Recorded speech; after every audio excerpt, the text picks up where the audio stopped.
Okay, hi everybody. I'm live again. The day after my original podcast.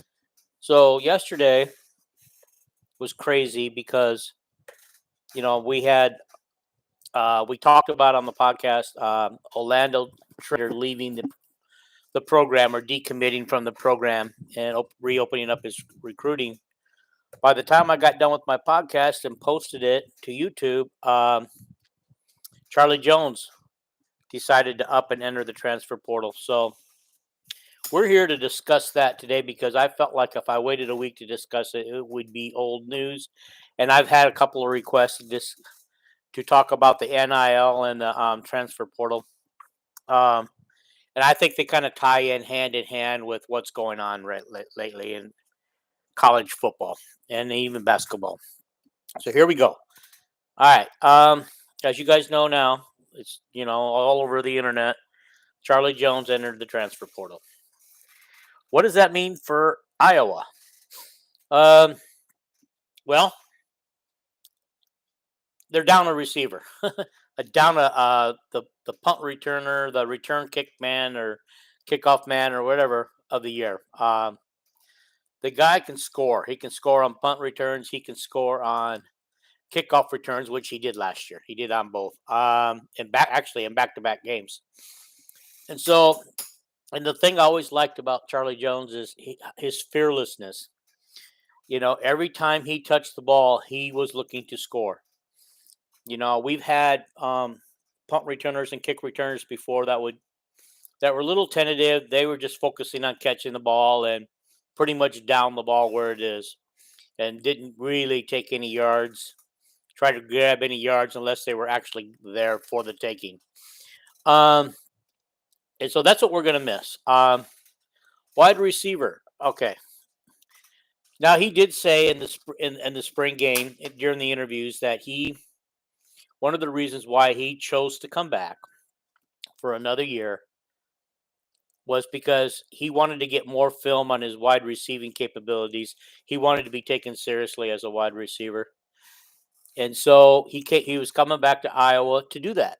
Um, and now he didn't come out of spring practice as the number one wide receiver at any position.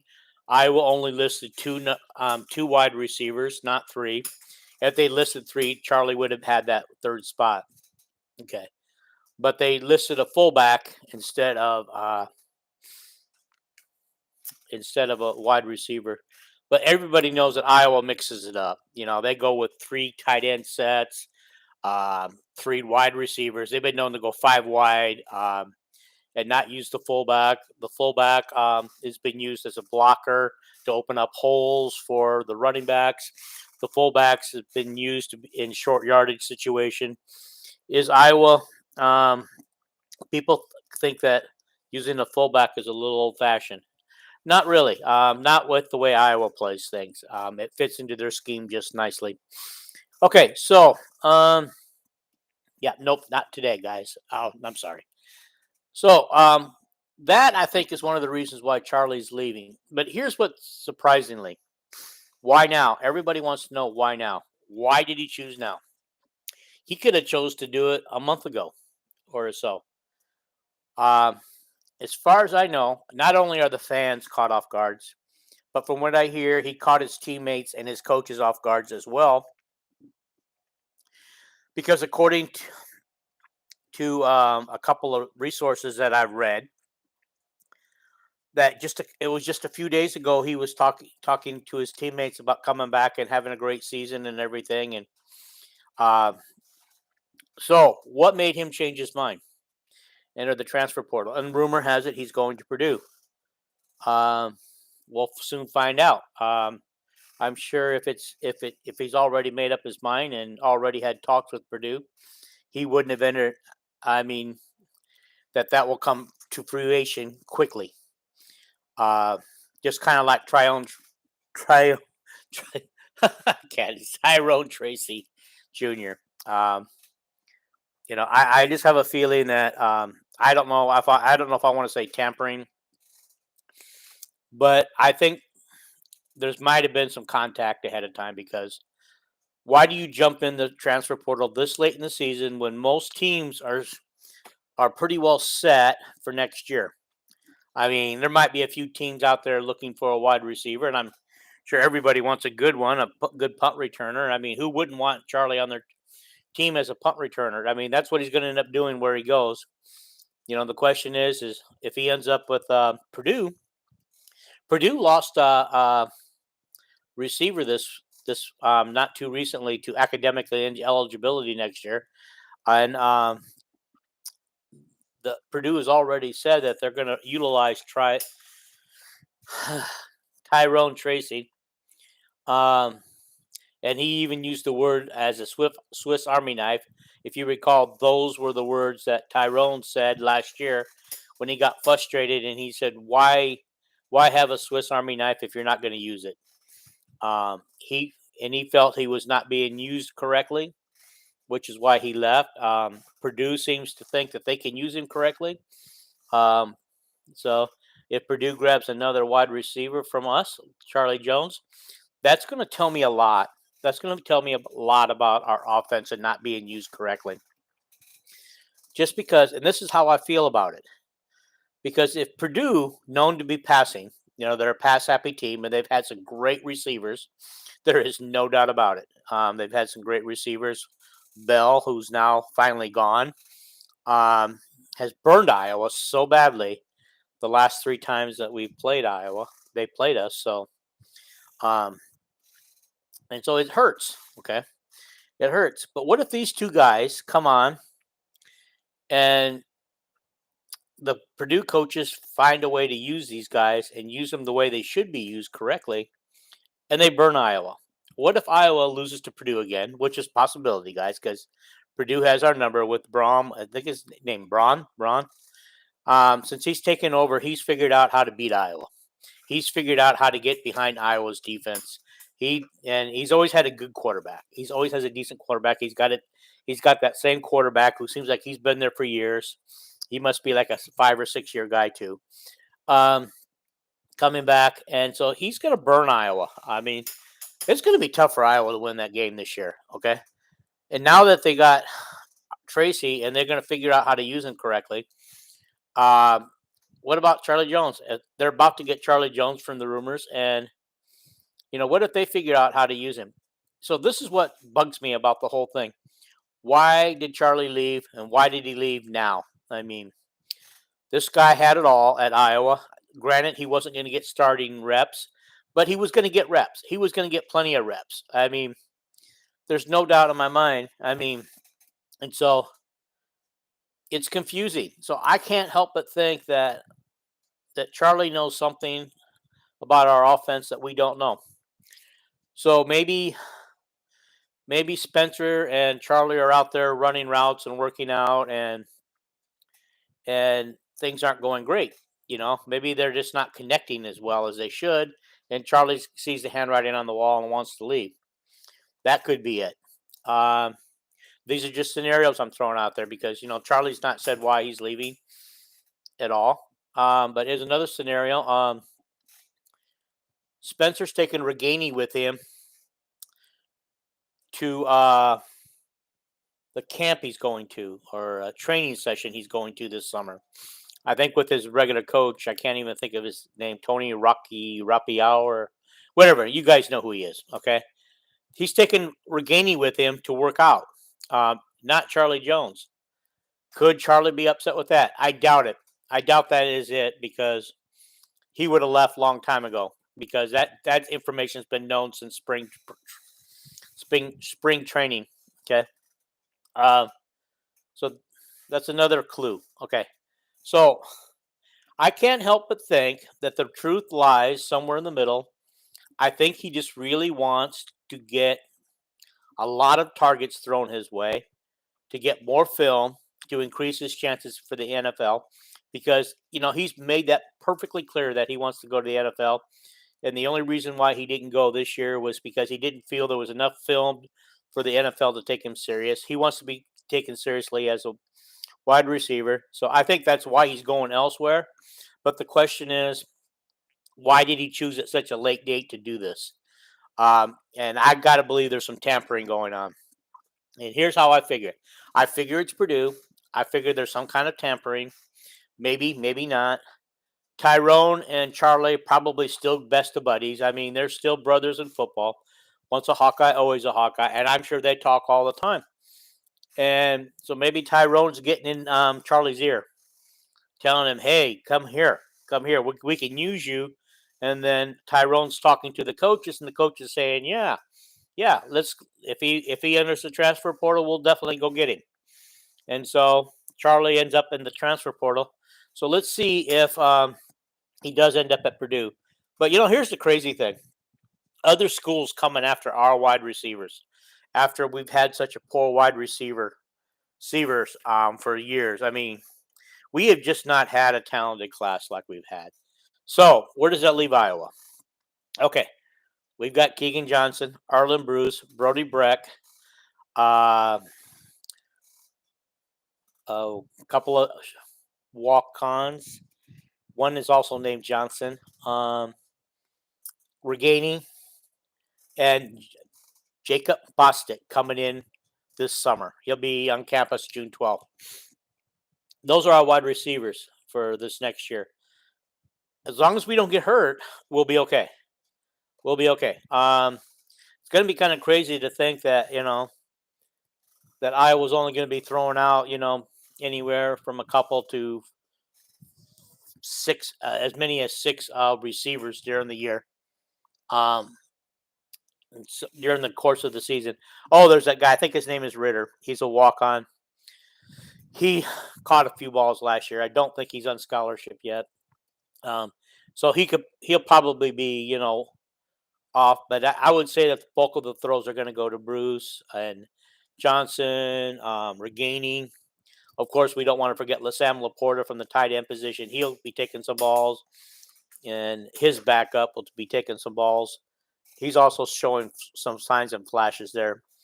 Okay, so I don't know if we're hurting totally in the wide receiver department as long as we don't get hurt. But like I said, those 3 or 4 guys will take the bulk of the catches. Look for Brody Breck to be fast track and get him going. Even though he didn't practice much in the spring and he's spending all of his time with the baseball team right now, I've heard some oohs and ahs about what he can do. And also these guys can play. Arlen Bruce and Brody Breck can also play from the running back position. They can also play running back. So I think we're going to be fine there as long as the quarterback gets these guys the balls and these receivers don't get hurt. I think where it hurts us the most is the punt return and kick return team. Because we had probably one of the best returners since I already forget. God, out of sight, out of mind. Oh, yeah, just a couple years ago before Charlie took over, the punt returner we had there and the kick returners we had there in the NFL now. Anyway, let's just move on. I'm sorry, I should have had that written down and ready to go for that information. I wasn't expecting to go there, so I didn't look it up. Okay, so, but yeah, who now do we use for punt return or kick return? Actually, TJ Hall, who is on the defensive end, has been listed as one of them. Okay, I'm not going to bring that up right now. But yeah, he could be somebody who we could look at as a punt returner. We got a couple of DBs that are looking pretty good who could actually get in there. And Iowa usually has pretty good success with their DBs doing punt and kickoff returns because they got hands. They got hands. That's why they're there, because they can get interceptions. They have hands. So that's going to be good. Okay, so I don't know who we're going to get. It's going to hurt. We'll find out the first game or two, who it's going to be and how they will respond. Okay. Is Max Cooper back this year or is he graduated? Because Max Cooper used to be our punt kick returner. Okay. All right. Moving on to Olando Trader, a DB. Okay, all I can think of is the only reason he hasn't even got on campus yet. He's already signed with Iowa. He decommitted from another school to go to Iowa on December 15th and signed with Iowa that very day. He's very highly thought of. He's out of Michigan. Probably would have had a chance to make some noise. Maybe not this year, but in the following years. But I think he's looking for playing time now. And with X on campus, he's a DB, a safety, but a DB. TJ Hall, he's a cornerback, but a DB. All those guys are listed as DBs. Um, so think about that. Those two guys are already on campus, already learning the system, so they're already going to be ahead Trader already. And Iowa's gone after. If you look at the 23 and 24 classes, they're going after an awful lot of DBs. You know, and so it just tells me that Iowa just wants to secure these strong guys and have strong competition and be deep. Because as we saw these last couple of years, we need to be deep at DBs. You saw all the injuries we had this past season, and the guys who filled in did a nice job. Did a nice job. And so it just tells you that Parker is doing a great job with his DBs. And so I think that might be part of it. I think he just wants immediately playing time, and so I think that's the reason why he's gone looking elsewhere. I'd be interesting to see where he ends up. Okay, all right. Finally, I had requests to give my thoughts on the NIL. At the beginning, I said if they could keep it under control, I was okay with the players, getting paid to play, not play, but doing like some of the Iowa players would do. Caitlin Clark representing Hy-Vee, the Keegan brothers, the Murray brothers representing, I think it was a pizza joint or a sandwich place or something like that. You know, Jordan Bohannon represented some things. A lot of the guys, a lot of those people also did their own T-shirts and made some money off of that. Tyler Lindenbaum made some money off of his T-shirts, and honestly, he gave it all back to charity, as did Jordan Bohannon give back to charity. That's where I thought NIL was going to be. That's what I originally thought it was going to be. And it turned out to be more than that. It turned out to be a legal way the boosters can pay millions of dollars to keep people playing. Rumor has it that Kentucky got a basketball player back who's going to make more money playing for Kentucky one more year than he would have made in the NBA this year. But he wanted it. He was originally headed for the NBA, I believe. Okay. See what boosters can do, And if you don't think that that the coaches aren't in on this somehow, they can't legally be directly involved with this. But there's got to be a tie between the boosters and the coaches, because the boosters got to know who to target. They need to know who to target and what the coach is willing to do to get that player on campus. Um, but the boosters are now paying millions of dollars. Look at Texas A&M. I believe in football and basketball. Virginia, is it Virginia Tech or West Virginia? One of those schools. Also, I believe in football and basketball. They have some of the best recruiting classes now, thanks to the transfer portal and the NIL. These guys are getting paid to play. Iowa probably lost out on a legacy recruit who went to Oregon because NIL could offer, and just think of how much money Nike can offer. Okay, Nike's going to pay all the players X amount of dollars to wear their uniforms all year with the logo on it. They're already wearing the uniforms. Now they just get paid for it because now they're working for Nike. Okay.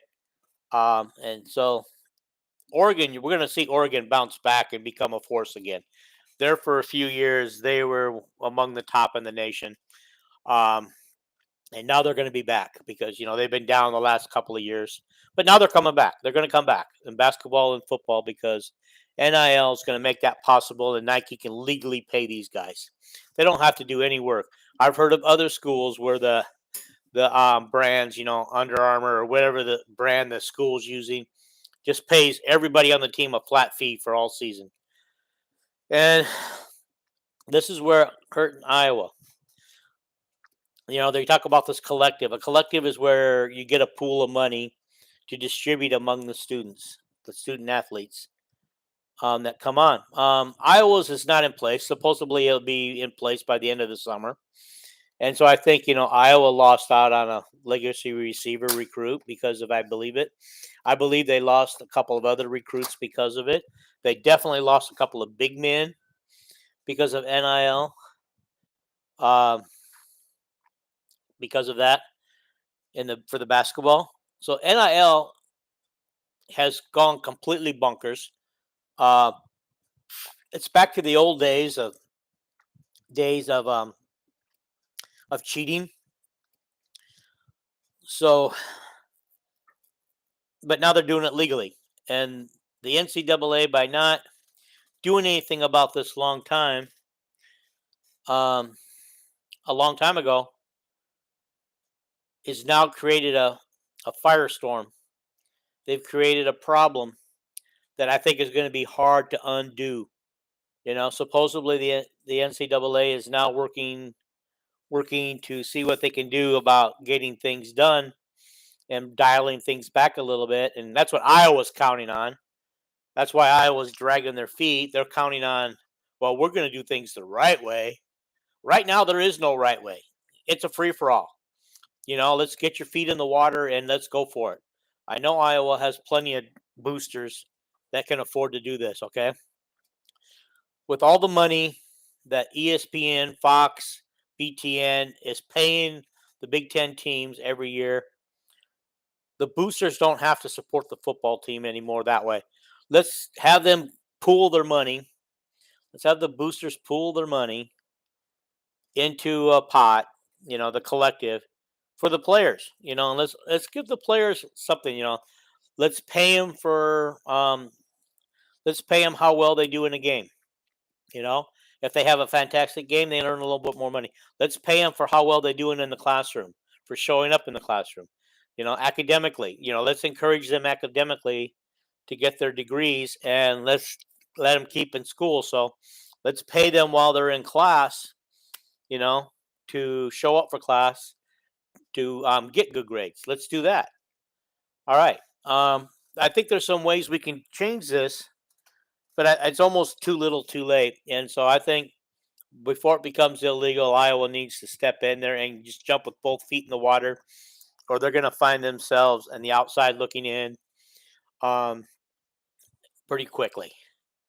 Pretty quickly. And that's all I can say about that is, this is a free for all that should have been predicted, should have seen coming. I can't say I exactly predicted it, but I said it had the possibility of going that direction, and it did. It did. This is the first full year of it. I think it started July 1st last year, so we're almost at the end of the first year.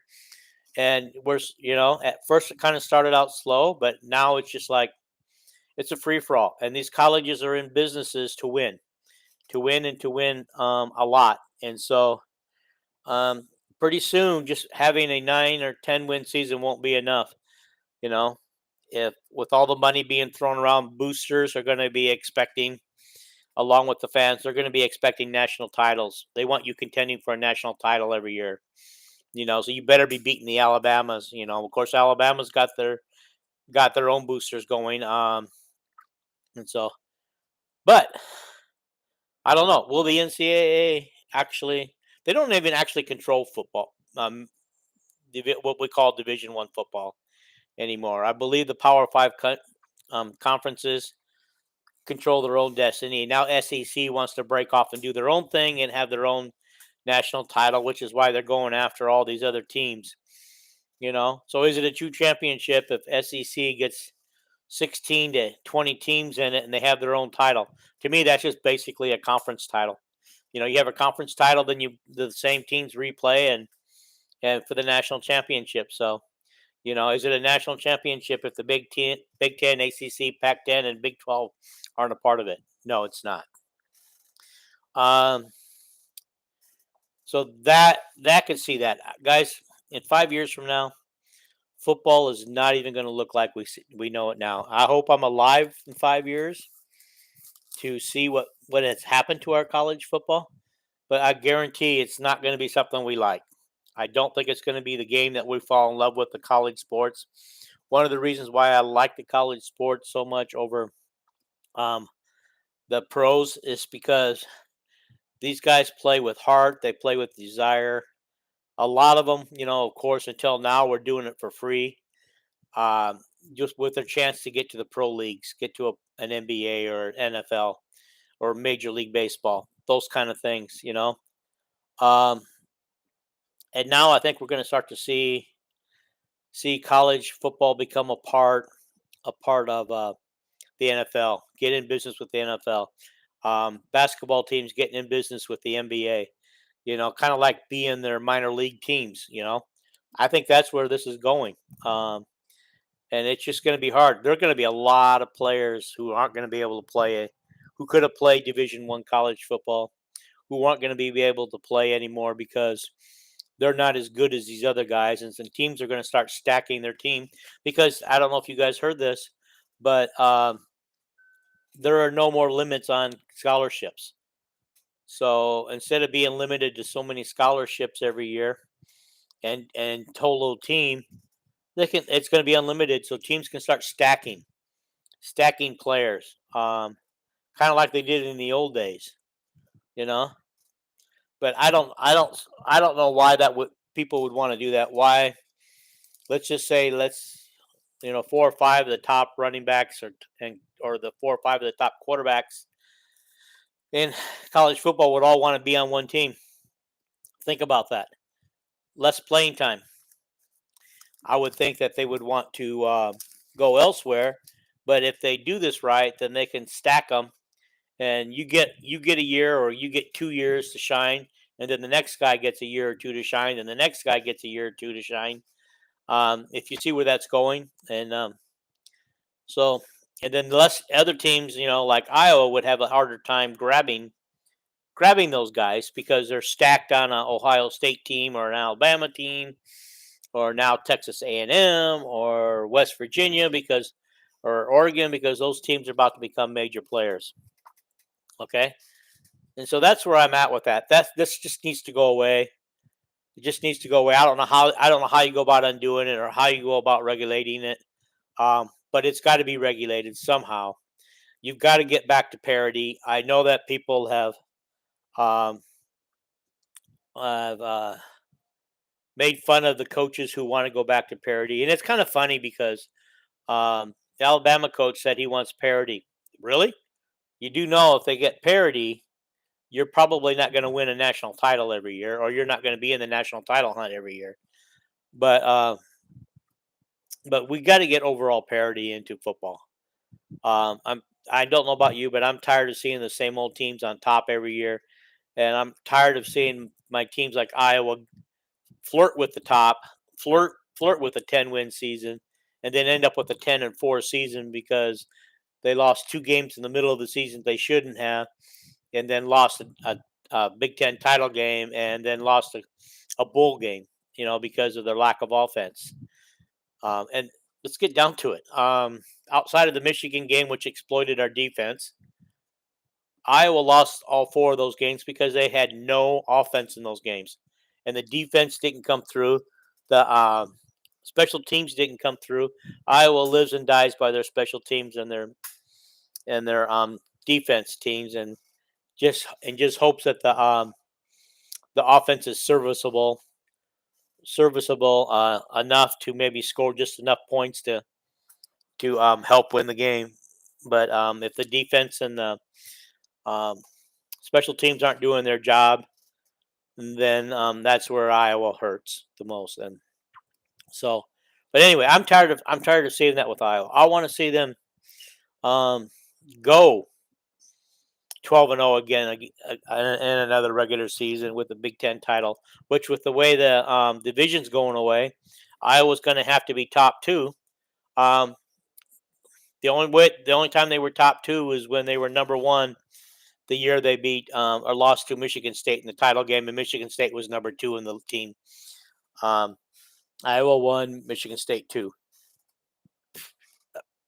Otherwise, Iowa wouldn't have been, if they had no divisions this year, Iowa wouldn't have been in the title game. It would have been Michigan and Ohio State, not Iowa and Michigan. So, yeah, Iowa needs to step up their game, and they need some help. The NIL is not going to help Iowa. They're going to lose out on it. And if Gary Barta and his boosters and Kirk Ferentz don't get off their butt, but the NIL is going to destroy our loved Hawkeyes. It's going to take them down, and we're going to just be an afterthought. We're going to be where Nebraska is now losing, or where Illinois is losing. So we need. That's going to happen, guys. In 5 years from now, that's what Iowa football is going to look like. If we don't get in with both feet and go, and just make it hurt and just do what Iowa has to do. Okay, I hope you guys got enough out of that. You guys asked me for my Charlie Jones take. I gave it to you. You asked me for my NIL take. I gave it to you. There you go, guys. I'm going to get out of here and enjoy the rest of your day.